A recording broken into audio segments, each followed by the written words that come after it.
For the longest time, security teams had this huge puzzle on their hands. How in the world do you secure like dozens of separate networks without just drowning in a sea of hardware? Well, the answer was virtualization.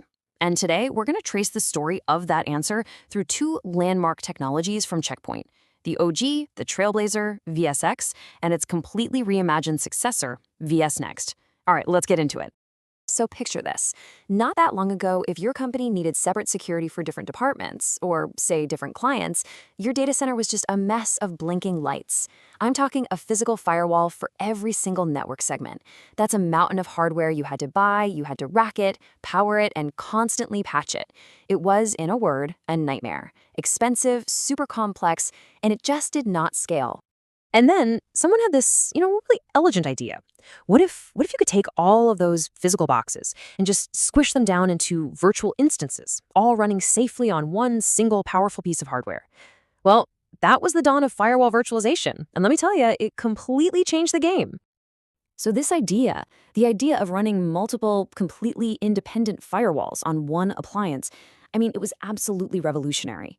It promised lower costs, way simpler management, and just incredible flexibility. And for so many organizations out there, the technology that made this promise real was Check Point's VSX. So what exactly is VSX? Well, in the simplest terms, it lets you take one physical firewall and slice it up into a bunch of self-contained virtual firewalls. The best analogy is a powerful server running multiple totally independent virtual machines. Each one of those slices gets its own set of policies, its own routing tables, its own interfaces, and it's completely walled off from its neighbors. So how did VSX actually pull off this magic trick? To really get it and to understand its limitations later on, we kind of need to peek under the hood at its architecture. It was really built with a few core components that all work together to create these secure little virtual worlds. Okay, so first up, you've got the VSX gateway. That's the physical box, right? The engine. Inside that engine, you create what are called virtual systems, or a VS for short. And each VS is its own little firewall, living its own life. Now, to get them talking to each other, VSX gives you two virtual tools: a virtual router to handle traffic going between different networks, and a virtual switch to connect firewalls that are on the same network segment.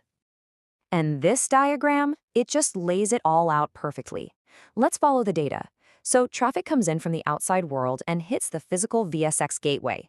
From there, an internal virtual switch grabs it and sends it to the correct virtual system. Let's say it's VS number 1. That virtual firewall applies its own unique security policy and then, boom, sends the clean traffic on its way. It's an entire security setup, all tucked away inside a single box. Pretty cool, huh? So you can see why this thing became the industry standard for over a decade. Service providers loved it because they could give every single client their own secure firewall. Big companies used it to wall off sensitive departments, like keeping finance totally separate from the rest of the network. For the problems of that time, it was the perfect solution. But here's the thing. While VSX was ruling the world for that decade, the ground was literally shifting under the entire tech industry. We saw the rise of the cloud, of DevOps, of total automation, and that brought a whole new set of challenges. Challenges that, frankly, the original VSX architecture was just never designed for. It was time for a change. A big one. And what's so fascinating is how clearly this slide shows that divide. On the left, that's the world VSX was born in. Manual provisioning, pointing and clicking in a GUI. But on the right, that's our world now. It's a world driven by APIs, by automation, by infrastructure as code, where your network needs to be as flexible as the cloud itself. And that old way, it was fast becoming a major bottleneck. And this quote from Worldwide Technology, who are just massive in the tech world, they just nail it.